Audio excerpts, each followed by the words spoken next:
Hey guys, Dr. Brooke here with AgeFit Physical Therapy and Wellness, and today we're talking about osteoarthritis of the knee. We had a specific request to work on this month. Now, if you're thinking, well, I don't have a problem with my knee, but my hips sure do hurt, well, stay tuned because this information will apply to both joints. So now you're wondering, what is osteoarthritis? So if you ever heard a doctor or another therapist or someone say, or even just someone you know say, oh, I have the bone-on-bone problem, so that's osteoarthritis.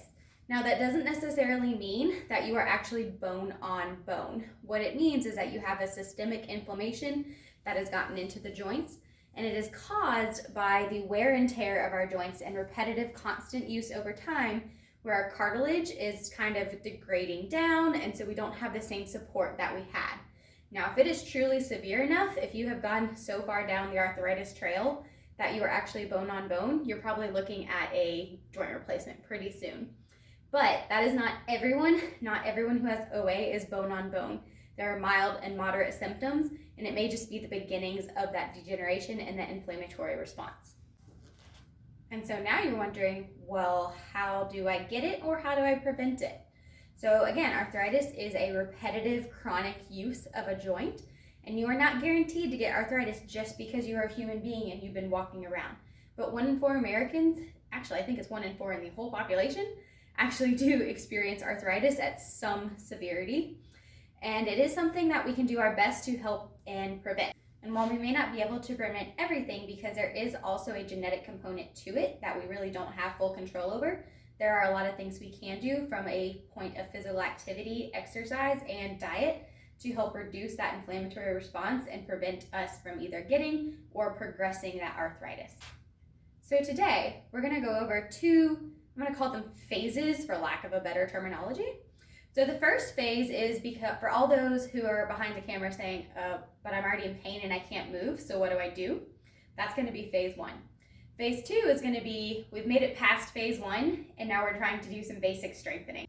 So let's talk phase 1. Phase 1 is my joints are stiff, they're painful, and I feel like I can't move. So what are the steps I take to start moving again? Glad you asked. So we're going to start by just taking really simple steps, and I mean that literally. So I'm sure you've probably noticed you spend most of your life walking and going forward, right? How often are you going backwards? How often are you going side to side? So because we're always moving in this one plane, we tend to get really weak or we get really stiff.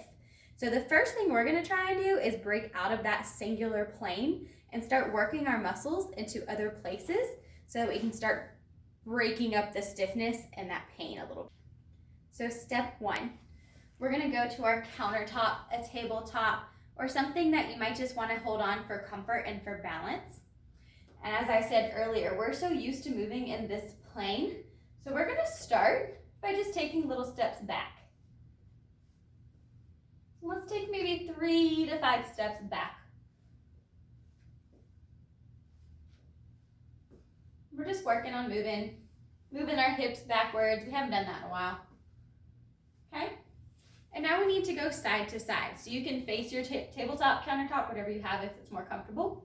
Or you can turn to the side. And you're going to step out and back in, out and back in, out and back in, and then we can do the other side, out, back in, out, back in. So now we're working in this plane left and right. Okay, so we got that down. We broke the joints a little bit and we moved them into the new planes. Okay, well, that seemed pretty simple. Now what do we do? Okay, so now we can work on taking even bigger steps and really breaking out of those, probably the tiny little range of motion you've been working on. I know a lot of my people with like the more severe OA, they like to shuffle. They work in a very small plane of movement all the time. So we got used to basic out of the plane. Now let's work on a bigger range out of the plane. So we're going backwards.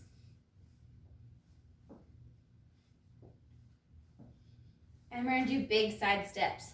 Whee!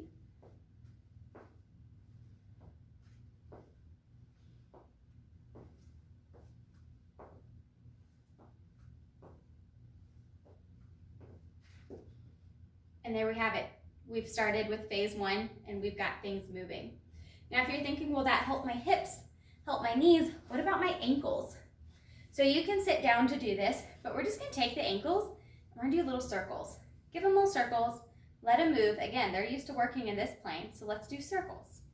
Or maybe circles is boring and you wanna spell the alphabet. A, B, C, D, etc. Anything that will get that ankle moving in all of the ways that it's capable of moving. And then we can put our foot down. We can do what we like to call toe yoga. So we're gonna pick the big toe up, put it down. Big toe up, put it down. And I really recommend doing that without shoes on because shoes can really restrict your toe movement. So shoes and socks off, and then move those toes around. Okay, so we did big toe, now little toes. Big toe stays on the ground, we lift the big toes up, or the baby toes. Baby toes up and down. Little toes up and down. And then we can kind of just lift our heel up and down. And we're just moving that joint again, all through the ranges. All right, and then you're gonna do that on the other side. Don't forget it. Both sides should be equal. So now we've gone through phase one. Let's move on to phase two. Phase one, we broke out of those little habits that we had where we weren't moving a lot. We broke through some of the stiffness. We started getting our joints working because motion is lotion, and the more we move, the more we're gonna help get the synovial fluid and the things that are meant to hydrate our knees in there so that it's not as crunchy and dry. So let's move on to phase two. So phase two is where we're gonna get started on what I like to call some of the foundational exercises. So we're gonna be working the hips, the knees, and the ankles. And if you didn't know, most of the muscles that cross your hip are also crossing your knee. So when you're working one, you're usually working the other. And same for the knee and the ankle. The big muscles tend to cross at both joints. So the things we're gonna work on today are gonna hit one of those three groups or multiple at the same time. So we're gonna start with what we call the hip four-way. And that's because we have four major muscle groups of the hips: the front, the back, and the side and inside. So we're gonna work on those. And we're just gonna do 5 reps of each side so you get an idea of what they look like. And I'm just gonna do them on the one leg. But when you go to do them later, you're gonna do them on both sides and for as many as you can tolerate without increasing your pain. So again, these are just foundational exercises. We're starting to build the foundations for strength later on. So our first one is hip flexion. So we're gonna take our leg nice and straight, knee is straight, and you're just gonna kick forward, holding onto your countertop or something if you need to for balance. Keeping our trunk nice and tall, 4, 5, and then we're gonna go backwards. So still nice and tall, we're not gonna be leaning forward, we're gonna stay up, and it's not a huge range of motion, but we're kicking straight back, making sure that we're not rotating or turning our leg out, just going straight back. 4, 5. And then we're gonna go out to the side. So still upright, no leaning to the side, and out. 2, 3, 4. And then the opposite. So this one, you don't want to spin at your hips or your trunk. We are making it just a leg movement. And we're gonna come across. Again, not a big range of motion, just across and back. 4 and 5.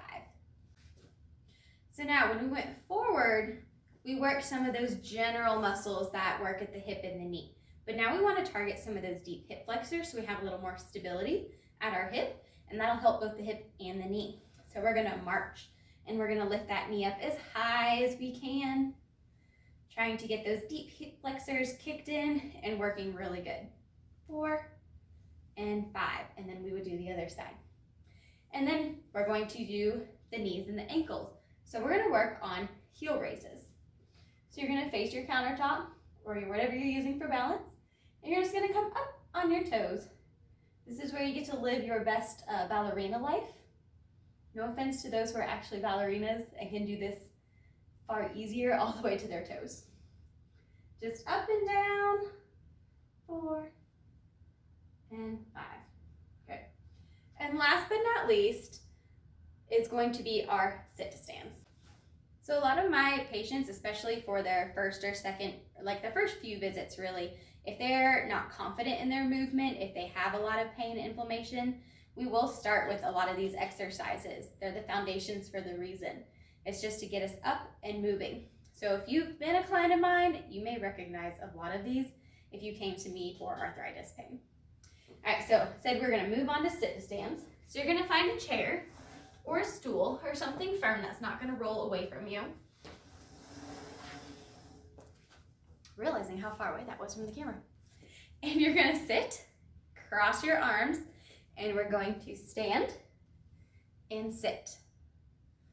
Stand and sit. And notice that there's not a lot of swinging. I'm not trying to get momentum to fling myself up. This is very controlled motion. Now, if you can't do it without your hands, you can get a chair that either has armrests, or you can use your hands to push off the chair to get started, with the goal to eventually build your strength so that you don't need your hands. You can also use your thighs, push up this way, again, with the goal to eventually not do that. We're gonna go into what I call vampire mode. Now, if you're finding that your chair is a little too low and you can't quite get up that high, two things you can do. One, see if you have a taller chair.